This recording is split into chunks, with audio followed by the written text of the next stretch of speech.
सिंध का एक बहुत बड़ा किरदार है, उस पर आज बात करेंगे। वो है अबड़ो अड़बंग। सिंधी में उसको कहते हैं अबड़ो अड़बंग, माना ताकतवर, बहादुर। एक तारीखी किरदार है सिंध धरती का। मैं रुख सिंधी आप दोस्तों और साथियों से मुखातिब हूँ। आप सबको मेरे तरफ से सलाम। गुजरात और राजस्थान के वो इलाके जो आज का भारत का हिस्सा हैं, वो हजारों साल तक सिंध की सरहदों में शामिल रहे। माना जो सिंध वतन, सिंध की अजीम रियासत थी, उसमें ये गुजरात, राजस्थान, कच्छ, भुज, ये सब शामिल रहे। सिंध की तहजीब के उरूज के दौर से लेकर हालिया तारीख तक कच्छ, भुज, काठियावाड़, गुजरात और राजस्थान सिंध से सियासी, समाजी और सकाफती तौर पर जुड़े रहे। आज भी इन इलाकों में सिंध की ज़बान और सकाफत अपने तमाम तर खूबसूरतियों के साथ जिंदा है। इन इलाकों में आज भी बड़ी तादाद में सिंधी बिरादरियां आबाद हैं, जो सरहद के दोनों तरफ मौजूद हैं और रिश्तेदारी, मिट्टी और मोहब्बत के बंधन में बंधी हुई है। थर्ड डिवीजन के लोगों के रिश्ते आज भी कच्छ और गुजरात वालों से कायम है। इन इलाकों को आज भी कदीम सिंध का हिस्सा समझा जाता है और वहां की ज़बान कच्छी, सिंधी ज़बान का एक लहजा करार दी जाती है। कच्छ का जो राज खानदान था जाड़ीजा, वो सिंधी नस्ल के लोग थे, सिंधी नस्ल से ताल्लुक रखते थे।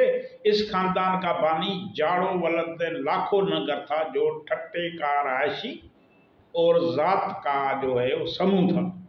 सिंध और कच्छ हर दौर में एक दूसरे के सच्चे साथी रहे हैं। जब भी सिंध पर मुश्किल वक्त आया, कच्छ के लोगों ने उसका साथ दिया, अपना सिंध का साथ दिया, और जब कच्छ पर कोई मुसीबत आई, सिंध के लोगों ने उसे अपना दर्द समझा।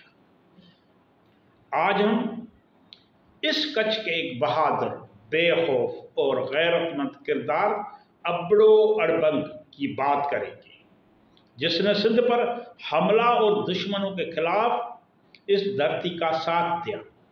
जब सिंध पर हमला हुआ तो अबड़ो अड़बंग ने सिंधियों का साथ दिया, सिंध वालों का साथ दिया। सिंध की माओं और बहनों को पनाह दी और इनकी इज्जत पर आंच न आने दी। शाह लतीफ ने इस अजीम किरदार को इन अल्फाज में खराजे तहसीन पेश किया है। अबड़ो सवड़ो वड वड़ो समूह सूह सदन, अबड़ो सवड़ो वड वड़ो समूह सूह सदन। रवायत है कि दोदा और चनेसर सुमरा जो हुक्मरान थे, भूंगर के जो बेटे थे,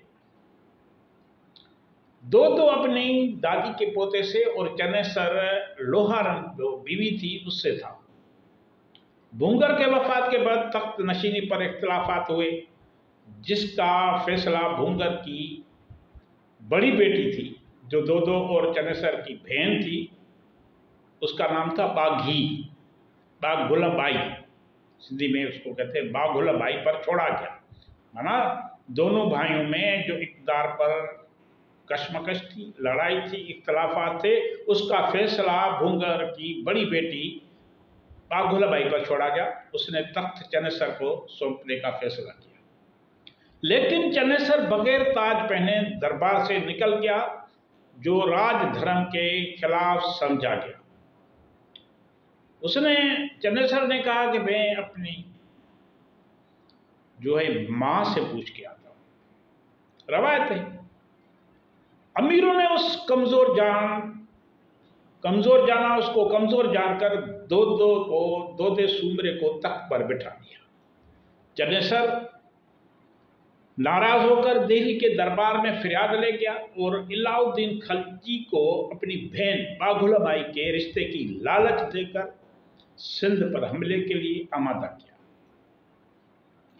जब दो सुमरों को हमले की खबर मिली तो उसने चनेसर के बेटे नंगर को सफीर बनाकर दुश्मनों के पास भेजा।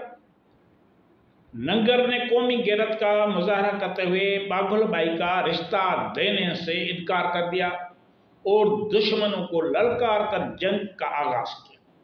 वो अपने साथियों समेत शहीद हो गया, लेकिन सिंध की इज्जत पर समझौता न किया। जब दरबार में तजवीज आई कि किसी बांदी को, जब दो सूमरों की दरबार में तजवीज आई कि किसी बांदी को, किसी गुलाम को, इलाउद्दीन, किसी गुलाम की बेटी को इलाउद्दीन को देकर खतरा टाला जाए, मैंने तजवीज ये आई कि बाघुल बाई के जगह पर किसी बांदी, किसी गुलाम, किसी हारी नारी की बेटी को इलाउद्दीन को देकर खतरा टाला जाए, उसको बताया जाए कि ये बाघुल बाई है।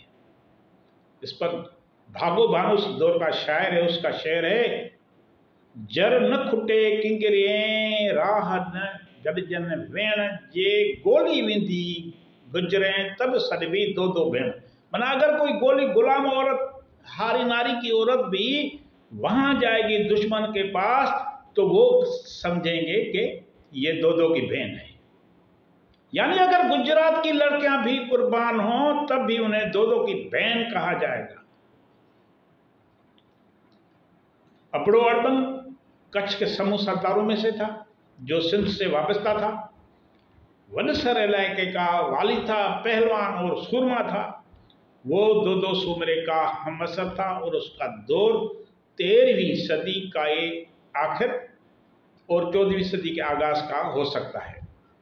अपड़ो अड़बंग का जब दो सूमरों ने सुल्तानी लश्कर के खिलाफ, खिलजी के लश्कर के खिलाफ जंग का फैसला किया तो उसने अपनी बहन बाघुल बाई समेत शाही खानदान के औरतों को अपड़ो अड़बंग के पास कच्छ भेज दिया सलामती के, तो वो सलामत रहे।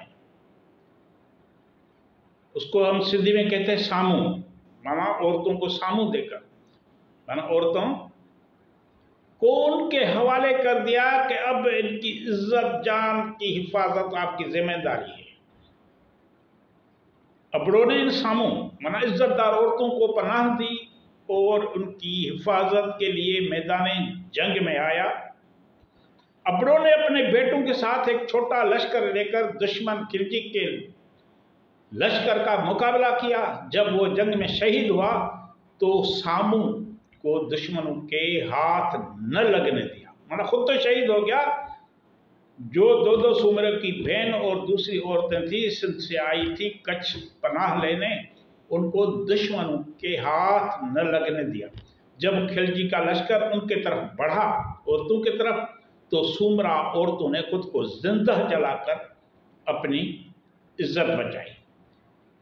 जिस जगह ये कुर्बानी दी गई वहां बाद में सत्युन का आस्थान, माना सत्यु